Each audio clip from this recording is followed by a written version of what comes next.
nossos telespectadores da TV Senado, ouvintes da Rádio Senado,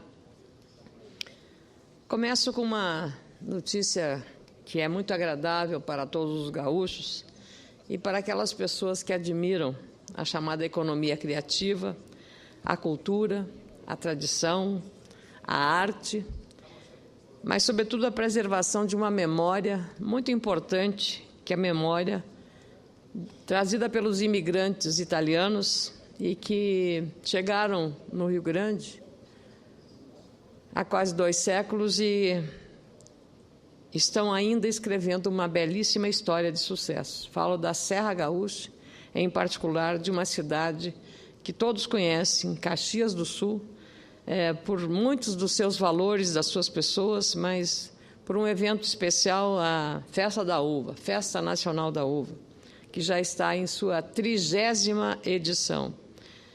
Ela acontece em Caxias do Sul, juntamente com a 24ª Feira Agroindustrial. Sob o tema bastante sugestivo, na alegria da diversidade, a Festa da Uva vai homenagear as diversas etnias que, através da fé, do trabalho e da superação das diferenças, construíram a cidade e reverenciar também os 60 anos de inauguração do Monumento Nacional ao Imigrante. A cerimônia de abertura será hoje à tarde e contará com a presença da presidente Dilma Rousseff, do prefeito Alceu Barbosa Velho, e serão recepcionados todos pelo presidente da Festa Nacional da Uva, Edson Nespolo, que aqui em Brasília esteve liderando uma comitiva que fomos ao presidente Renan Calheiros, ao presidente da Câmara e a muitas autoridades, ao convidar para esse grande evento. A Festa Nacional da Uva deste ano acontece até o dia 9 de março, portanto, um convite para todos os brasileiros, especialmente para os colegas senadores, que estejam presentes nesse evento. O primeiro desfile cênico-musical vai começar hoje às 20 horas. Cerca de 1.500 figurantes, senador Suplicy, ajudarão a tornar real o tema Na Alegria da Diversidade, dividido em abertura, 3 blocos temáticos pioneiros, Nação de Nações e Porto de Esperanças. A cena final, o espetáculo contará com a participação do Coral Municipal, da Orquestra Municipal de Sopros, da Companhia Municipal de Dança, além de grupos convidados da cidade. Então, eu queria renovar o convite para que os brasileiros que nos acompanham estejam na Festa Nacional da Uva, entre os quais este senador, que é tão querido, o senador Eduardo Suplicy, a quem eu concedo a parte.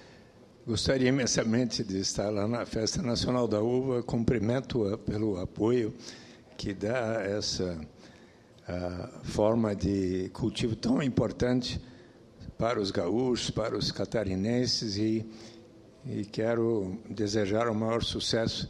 Infelizmente, eu tenho que ir ao velório em São Paulo daqui a pouco, do senhor Fernando de Castro Vasconcelos. Permita apenas eu registrar o nome, que eu apenas tinha dito o senhor Vasconcelos, mas me veio à mente o nome Fernando de Castro Vasconcelos, dessa pessoa que ele, certo dia, estava se tratando na ACD, que é em Brasília, e quando foi levado para São Paulo, infelizmente, caiu no transporte por uma falta de cuidado do avião até o aeroporto e ao terminal, e bateu a cabeça e 3 anos ficou inconsciente praticamente no Hospital Einstein, e ontem veio a falecer, para a tristeza da senhora Silvia, da senhora Moira e de todos os seus irmãos. E eu quero cumprimentá-la mais uma vez, senadora Ana Amélia, pelo seu apoio à cultura da uva e à Festa Nacional da Uva no Rio Grande do Sul. E eu me solidarizo, senador Suplicy, pelo registro do falecimento desse paulista, num acidente lamentável. As companhias aéreas, depois desse, e não foi o único, tomaram providências mais sérias, no sentido, inclusive, do acesso dos cadeirantes à entrada dos aviões. Aliás, isso é um problema nosso, porque a falta de fingers, que é aquela extensão do aeroporto, que facilita a mobilidade das pessoas portadoras de deficiência, nós temos que pensar nessa questão da mobilidade, não só nas ruas, mas também numa coisa tão singela quanto essa, um elevador, mas é muito difícil. Felizmente, estão cuidando um pouco mais da segurança para evitar que tenhamos outros acidentes fatais como esse. Então, queria a solidariedade ao seu gesto. Eu falei de uma coisa tão agradável, que é a Festa Nacional da Uva. Aliás, a presidente Dilma Rousseff está lá hoje. Amanhã estarei lá, senador Cacildo. Hoje está lá o senador, que é de Caxias do Sul, senador Paulo Paim. Amanhã eu estarei lá, tendo o prazer de conviver e assistir este desfile durante várias cerimônias que teremos lá, junto com a administração de Caxias do Sul, da qual, muito honrosamente, o meu partido, o Partido Progressista, faz parte do governo do prefeito Alceu Barbosa Velho, que é do Partido Democrático Trabalhista, o PDT. Então, nós estamos dando uma colaboração modesta, mas importante, na Festa da Uva, em Caxias do Sul, que começa hoje. Como é um evento que tem repercussão nacional e até internacional, porque são muitos os estrangeiros, inclusive do Mercosul, que aproveitam o período de veraneio e passam por aquele encantamento, não só de uma gastronomia de alta qualidade, mas também da musicalidade, da cultura. Veja só todos os elementos que eu registrei aí, dos corais, dos grupos de dança. Então, tudo isso faz parte de uma cidade que cultiva a cultura e cultiva a memória das suas tradições da imigração italiana. E Vossa Excelência, que conhece bem, então, sabe da relevância que tem a Festa da Uva. Então, com muita alegria, eu concedo à parte a Vossa Excelência, senador Cacildo, que Vossa Excelência, senador por Santa Catarina, vice-governador, uma pessoa tão vinculada ao Rio Grande, teve a sua origem lá naquele nosso rico estado do Rio Grande do Sul. Até porque eu gostaria de, nós catarinenses, nos incorporarmos a essa festa. Que eu diria nós gaúchos também de nascimento, e a Festa da Uva em Caxias, ela é, como disse Vossa Excelência, senadora Ana Amélia, ela não é só nacional, é internacional, inclusive. E Vossa Excelência tem incorporado essa festa, até porque tem percorrido, tem vivido ao longo de Vossa Excelência da própria profissão, tem vivido desde o início, como foi possível, e ela tem dimensões extraordinárias. Então, nós os catarinenses... E como tem catarinense que vai à Festa UFO? Assim como tem gaúcho que vai ao Oktoberfest em Blumenau, senador. Também. Então, a recíproca é verdadeira, nós somos irmãos. Né? Alguns brincam, às vezes, Moldânia, você é gaúcho? Eu sou nascido naquele município que fica ao sul de Santa Catarina. Aí também eles se cobram também. Moldânia, você fica em Santa Catarina, é um município que fica logo ao norte do Rio Grande do Sul. Claro. Essas brincadeiras, elas surgem. Mas eu quero me associar a essa... Não sei qual é a fase, qual é o número, mas isso já... São milhares de pessoas que vão lá, milhares. Não digo se é a 30ª ou 80ª. A 30ª Festa da Uva e a 34ª Agroindustrial. Agroindustrial, aquilo é extraordinário, aquilo chama atenção para o mundo. Aliás, Caxias, a Festa da Uva, abriu caminhos para o mundo. E pelos mesmos caminhos que abriu para o mundo também quer e começa a vir, começa a frequentar. Quem não veio quer conhecer. Caxias, uma cidade industrial, uma cidade diversificada, importantíssima, com uma dimensão extraordinária. Por isso quero me associar. Muito obrigada, senador Cacildo Maldaner, pela parte que enriquece e ficam muito satisfeitos os caxienses que estão nos assistindo aqui, dizer que nós temos lá a alegria. A Caxias do Sul é o coração nervoso da economia do nosso estado, pela sua diversificação. Ela produz desde maçãs de qualidade, vinhos de qualidade, mas ela também é a sede da maior fábrica de carrocerias de ônibus do mundo. Não é do Brasil, é do mundo. Temos fábricas de carrocerias para caminhões também, das maiores do mundo. Então, tudo é superlativo em Caxias do Sul, inclusive a generosidade daquele povo que tanto nos orgulha, que é o povo de Caxias do Sul. Eu, como disse, o senador Paim está lá, ele é caxiense, o senador Pedro Simão também estará na Festa da Uva, ele é caxiense, eu sou um pouco mais acima, eu sou de Campos de Cima da Serra. Caxias está na Serra, e eu sou Lagoa Vermelha, Vacaria. Acima de 76 quilômetros de Vacaria, que é logo depois Lagoa Vermelha. Então, nós nos consideramos ali todos na mesma região e todos irmãos, senador Cacildo. A mesma altitude, praticamente. Nunca me esqueço que quando o governador, que eu assumi o governo, no lugar de Pedro Ivo, como governador de Santa Catarina, eu fui a uma festa da maçã também em Vacaria, que é a terra de Guazelli, e Lagoa grande Vermelha, lembrança, Guazelli, um grande governador. Grande governador.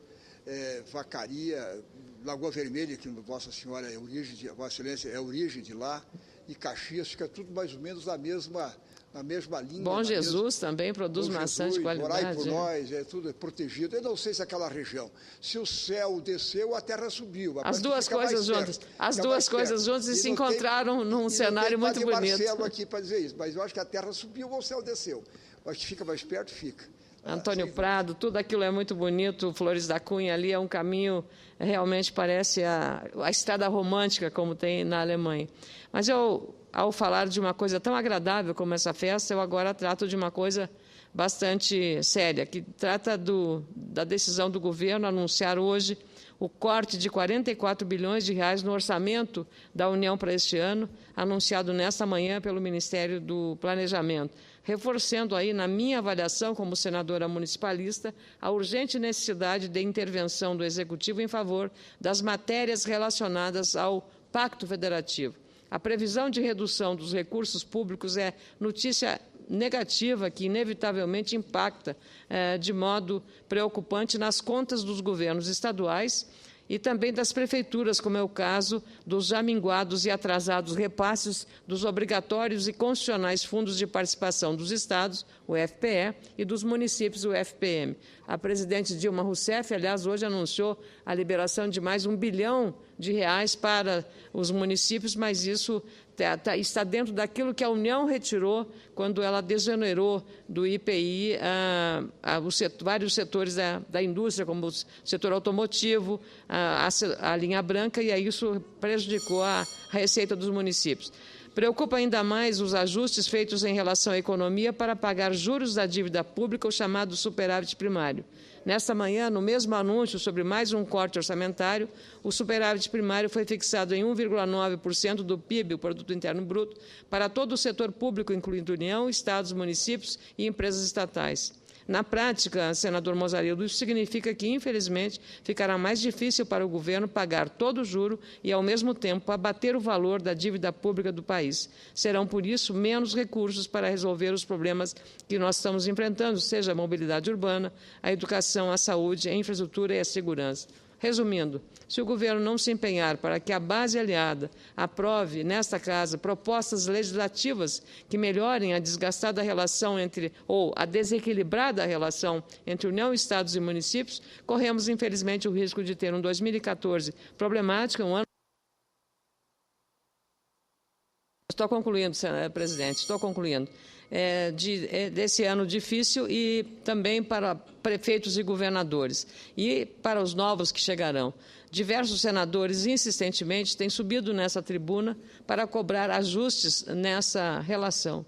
É sabido que a União fica com 60% do que é arrecadado, enquanto os estados ficam com 25% e os municípios apenas 15%. Portanto, é uma repartição da receita, no meu modesto entendimento, injusto e precisa de correção e da intervenção do governo federal.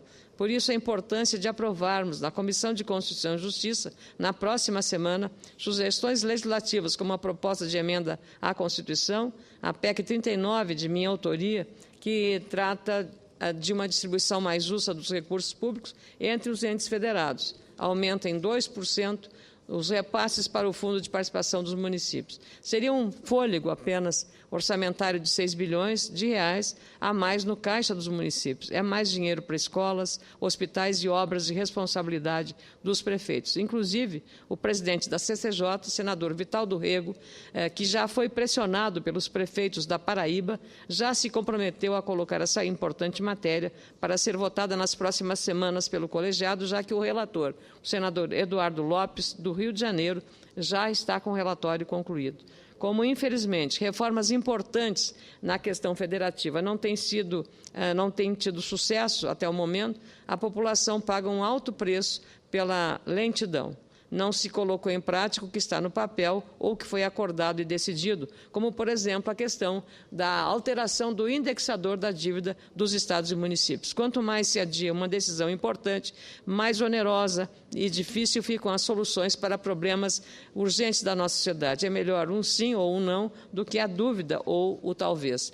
A dúvida gera incerteza e custa caro porque é demorada, lenta e imprevisível. O sim ou mesmo o não levam a decisões ou a ação efetiva. Esta Casa é a prova de que a demora gera mais dificuldades aos entes federados. Isso tem ocorrido com o novo indexador da dívida, como diz, do PLC 99, pendente de votação nesta Casa, adiada para 5 de março. Ocorreu também outra matéria que afeta diretamente o cotidiano das prefeituras de todo o Brasil, o veto da presidência ao projeto do Legislativo que prevê novas regras para a criação dos municípios, de autoria de Vossa Excelência, senador Mozarildo Cavalcante. A análise desse veto foi adiada para 18 de março, e essa é uma matéria relevante para todos e deixou de ser uma questão de oposição e governo, deixou de ser uma questão relacionada a partidos políticos, é uma questão federativa, porque o que a gente viu na votação da derrubada dos vetos, as pessoas, às vezes, alguns dos mais aliados ao governo tiveram que reconhecer a pressão da base dos municípios que precisam ser emancipados na região, especialmente a região norte, até aqui no Brasil, no estado de Goiás, quando foi citado um município com 100 mil habitantes, que é um distrito de Louisiana. Então, realmente, essas questões são graves. Ou então de um município, como eu tenho no Rio Grande do Sul, 2 distritos que estão muito mais próximos de Caxias do Sul do que da sede. E ele usa o serviço de Caxias do Sul, mas quem recebe o FPE, de acordo com a população, é São Francisco de Paula. Então, essas questões, o seu projeto estava resolvendo. Com os sucessivos adiamentos, outras matérias importantes ficam sem previsão de solução. Cito o caso da matéria relacionada ao setor elétrico, por exemplo. A sobrecarga do sistema, intensificada recentemente pelas quedas de energia, tem ocorrido em qualquer lugar, prejudicando muito a área rural da produção, inclusive do Rio Grande do Sul e de Santa Catarina. É um problema para os produtores. Quedas de energia são danos financeiros para produtores, seja de aves, seja, no caso, perdem as aves, suínos, ou produção de leite, por exemplo. Por isso, sugeri na Comissão de Agricultura e Reforma Agrária, hoje, já aprovado, uma audiência pública aprovada para medir os impactos desses apagões na atividade agropecuária e as soluções mais imediatas para contornar esse grave problema que afeta a todos os produtores e também da zona urbana. Portanto, encerro este pronunciamento com a esperança de ver, pelo menos, propostas legislativas relevantes e necessárias que ajudarão a modernizar e a aperfeiçoar e melhorar o equilíbrio da federação, dos entes federativos, União, Estados e municípios. Pelo menos que seja isso mais justo. Muito obrigada, senhor presidente.